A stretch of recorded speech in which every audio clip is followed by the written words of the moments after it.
Naku, grabe. Comatose.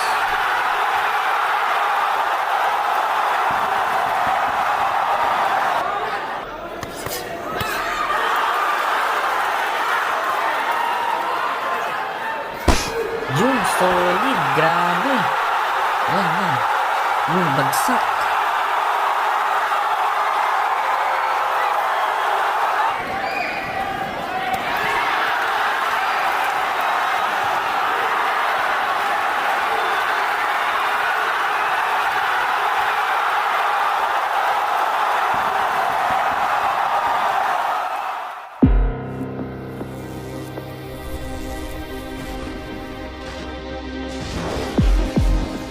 Isa na ata ito sa pinaka nakakatakot na laban na napanood ko bilang isang boxing fan. Grabe mga brad, ginawa ng Pinoy dito sa isang undefeated rising star ng Japan, halos bawian ng buhay dahil sa tindi ng tinanggap nitong suntok mula sa isang Pinoy. Ang tinutukoy kong Pinoy dito mga brad ay pambato ng Dayus Bohol na si Reggie Sunganob, isang orthodox fighter na may kartadang 16 na panalo. 6 dito ay natapos via knockout at may isang talo lamang. Samantala ang kanyang makakasagupang Japanese fighter naman na si Kai Ishizawa ay may nakakakilabot na kartadang 10 panalo. 11 dito ay natapos sa pamamagitan ng knockout at wala pong bahid ang pagkatalo. Matindi to mga idol, may 100% knockout rate. At isa po itong world-ranked fighter. Kaya naman bago ang laban ay halos wala nga pong naniniwala na may pag-asang manalo dito ang kababayan nating Pinoy. At knockout lang din ang sasapitin nito sa Hapon. Pero pagdating nga po sa mismong laban ay tila kabaliktaran ng nangyari. Ginulat po ni Reggie Sunganob ang mundo ng boxing at ang matindi pa dyan mga brad ay nakomatos po ang Japanese fighter. Hali kayo mga idol at ating balikan ang nakakakilabot na performance ng tinaguriang The Filipino Phenom, pride ng Bohol City na si Reggie Sunganob. Sunganob has to be very careful of. Sunganob suffered his first loss in his career just last year, last July 2. So that was against Sivanati Lotshinga in South Africa. And he was going for the title at the Venezuelan. Itong si Ronald Chacon. So dito po sa round number 1, medyo nagkakapaan pa sila. Again, scheduled for 12, and usually the longer fights would favor the Filipino, who's more of a boxer, a stylist, and he is a power hitter, but now he's displaying some power. 4-punch combination, no response. We'll see Sunganob of a very young Luisito Espinosa, the way he's built, and the hand speed, perhaps of a Rolando Navarrete. Of course, the light flyweight division is where the most championships have been taken by Filipinos. Sunganob. 1 minute remaining here, the opening round scheduled for 12. And you can see no matter where you go, Filipinos are very astute about boxing. Alam nila kung maganda ang pinakita, alam din nila kung medyo nadedehado, there's a lot of buzz going around after that power shot coming from Ishizawa. It's Ishizawa's turn right now to try and take the advantage. By our unofficial scorecard, Sunganob is leading in this round. Let's see what kind of finishing kick this 27-year-old from Japan has.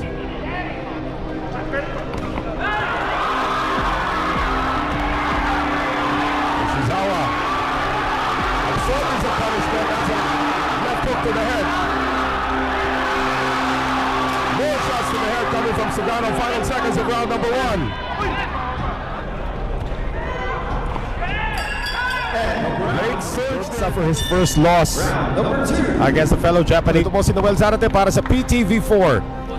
Nakahatid po sa inyo ng world-class boxing between the Filipino phenom Reggie Sunganob versus Kai Ishizawa of Japan. Some connections there, medyo shaken po. Ito si Ishizawa, left open again on the face, but somewhere. That would be unfortunate if that cut is still moving forward, trying to control the ring generalship here. Siyempre sa pagbubukas sa round number 2, buhos ka agad ang binigay dito ni Filipino phenom Reggie Sunganob. The record of 14-1, trying to defend this WBO Global Light Flyweight Championship. Kapaan na naman silang dalawa rito. Now trying to go for the body Ishizawa, which could be a good idea against a taller fighter. Tanda po natin that Ishizawa only a shade above ditong si Reggie Sunganob. Halfway mark of round number 2 scheduled for 12. Now body shots being exchanged by both fighters. Exchange of jabs. No follow-ups. Trying to go for as many body blows as he can, trying to soften up his opponent. He's got a 4-inch reach advantage, 4-inch height advantage, and about a 4-inch reach advantage as well. Shots to the body. Better defense actually here. So far the strategy of the Japanese fighters just plow forward and try to go for the body. Final 10 seconds of the round. Still more body shots being thrown by Ishizawa. Closer round. Sunganob, it appears that the cutmen have been, of course, the Filipino phenom, as they call him, Reggie Sunganob. So far in our unofficial scorecard, has taken the first 2 rounds. Ishizawa, of course, out of his 11 wins, 10 wins coming by way of knockout. His last 4 bouts, however, 3 in his last outing just last year in October. So this is his first fight since losing to Paras.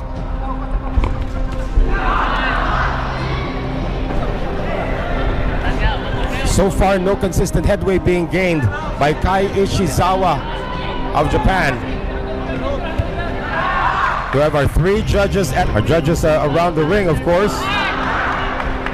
Judges are Martino Redona, Steve. Final 23 seconds.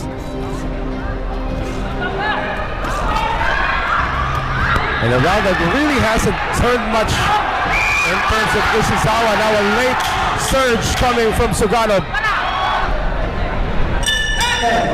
The golden boy from Indonesia. And Kai Ishizawa of Japan trying to see if he can turn the tide here. We know he's a power puncher, but he's being a little careless with his defense. Nakakalusot na naman. And you can see some welts already developing under both eyes of the Japanese, as those punishing jabs from Sunganob. Might be a very long day here for the Japanese fighter. But again, the game plan is still the same. Just move forward, go for the body for some openings. Actually, binibigay na nga nitong si Sunganob yung body shots, and Ishizawa's not taking it. 1-2 parried there by Ishizawa. Again, his defense has improved from the first round.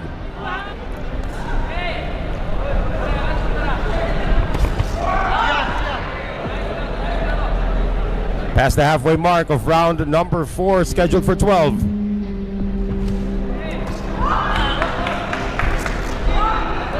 Not quite sure how Ishizawa can actually still see through those eyes na unti-unti na pong namamaga. Again, he's just moving forward. That's the only positive working now on the side of Ishizawa. He's not allowing his opponent to move forward. Medyo sumandal doon ng matagal. Ito si Sunganob. Pero nakabalik na rin, and he has now turned the tide. He has now got his opponents against the ropes. 40 seconds remaining here. A lunging left hand coming from Sunganob. Another uppercut. And this time Ishizawa says, bring it on. Another right hand here from Sunganob.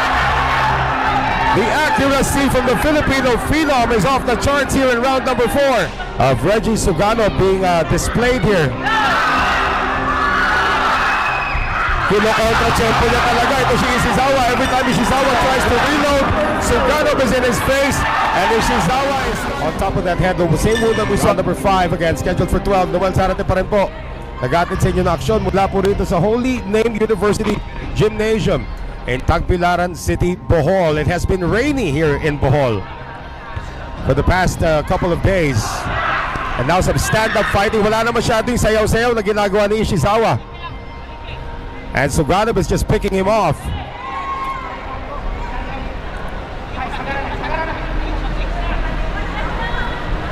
Remember, if this fight goes the distance, that usually favors Sunganob. If you look at his record, 14 wins, 1 loss. Only 4 wins coming by way of knockout. So this guy is really out to outpoint you. Whereas itong si Ishizawa, 11 wins, 10 coming by way of KO. So he would like opportunities to finish his opponent. His first 6 bouts, as we mentioned earlier, did not go the distance. Puro knockout po yun. Land in 2017. Itong si Bong Sapon Panyakum. That was actually a first round knockout. Some infighting now between the two. A lot of blood now coming out of the head. The face of Sunganob. For the side of Sunganob. Tandaan po natin, he did have a fight. He won by a TKO against Ronald Chacon kasi nasugatan din. Ito si Ronald Chacon. Don't want this fight to end because the doctor says end it. Final minute of the 5th. Even the crowd here a little concerned about seeing the presence of blood on the face of their homeboy from Dawis, Bohol, Reggie Sunganob. The one thing about having a head wound like that, buti na lang, it's not above the eyebrow. Does not impair your vision. But when you see your opponent's white gloves with a little bit of blood, you're already concerned.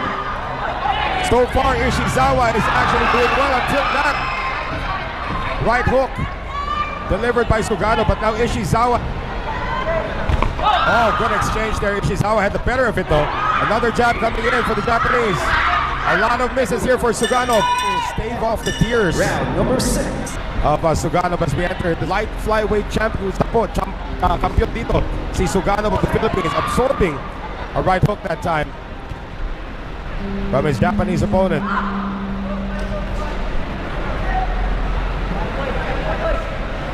Again, continuing to plow forward. Ito pong si Ishizawa of Japan, the challenger. One left hook, sending him backwards, but not for long. Sugod na naman. Ito si Ishizawa.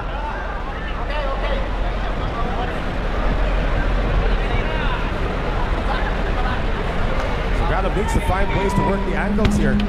Napapasok itong si Ishizawa. Trying to be a counter puncher. We knew he was the aggressor at the start. That uppercut goes through. Napalitan na naman. Ishizawa keeps on moving forward.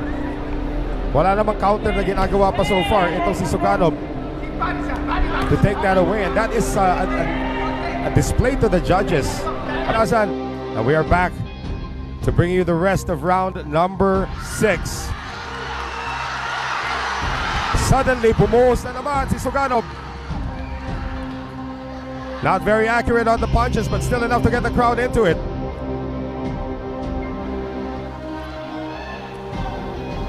Body exchange. About a minute remaining here in the 6th.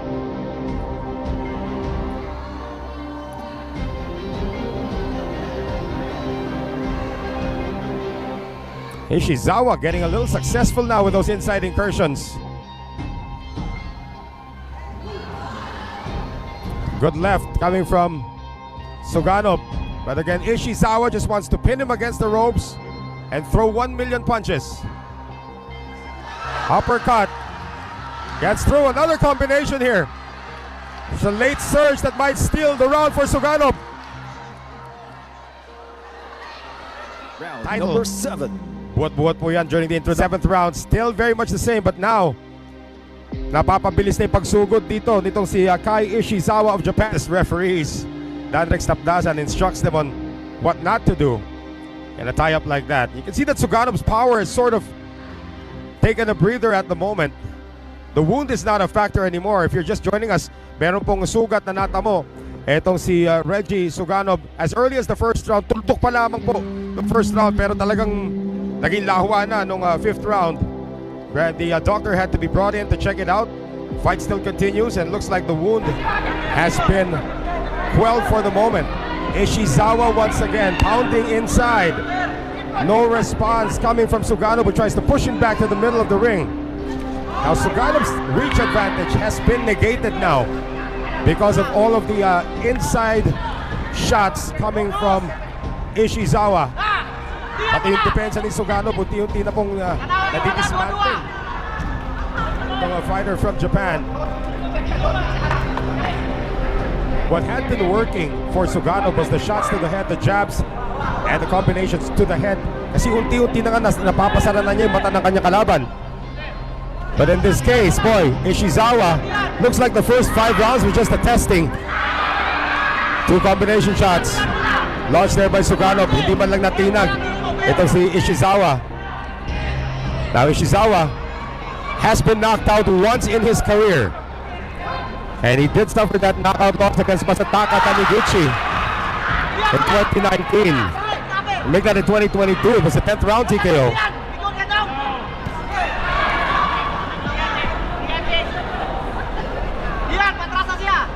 His first loss was to Taniguchi in 2019, but that's by unanimous decision over 8 rounds.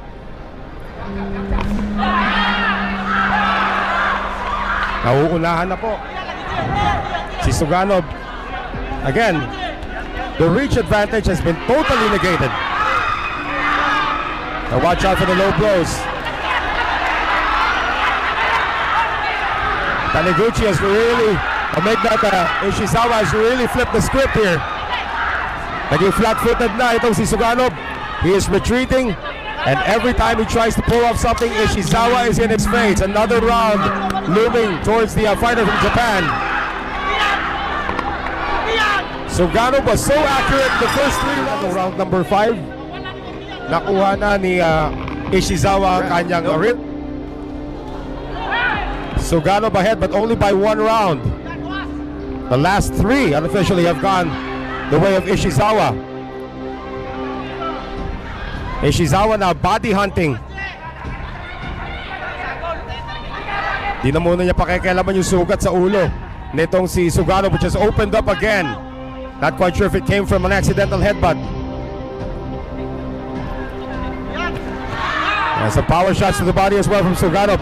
He's trying to destroy the timing of Ishizawa. And it looks like here in the 8th round, Sunganob has been successful so far. Nawala sa timing na baga ng his opponent. And again, itong si Ishizawa is just trying to make inroads in the junior flyweight division after campaigning most of his career as a 0.2 pounds. That's a lot more muscle though for Ishizawa. Oh! Ishizawa got staggered there by the left hook coming from Sunganob, and another one. Ishizawa is down.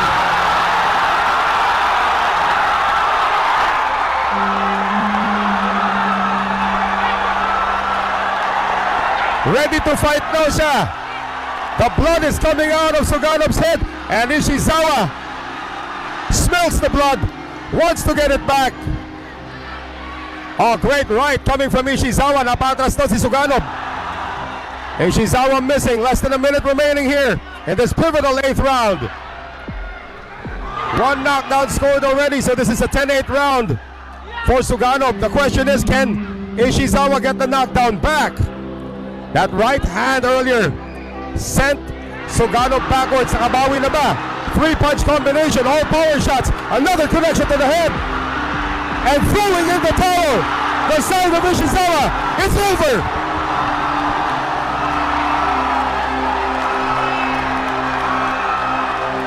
The corner of Kai Ishizawa threw in the towel after the late barrage coming from Reggie Sunganob. And despite the head wound, Reggie Sunganob, here we go. Una yan, napatras siya doon. Oh, that was a knockdown punch already. There was an uppercut before that. We see this one again. It was actually a left hook. Nawala ng balanse bigla. Ito si Ishizawa. And here towards the end, when he was starting to get peppered, you see the towel coming into the frame. Filipino phenom Sunganob. Head. There you can see that.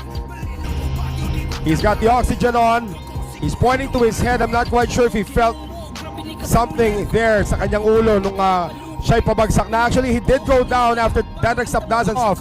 Ito po si Kai Ishizawa, and he will be brought in for more medical treatment.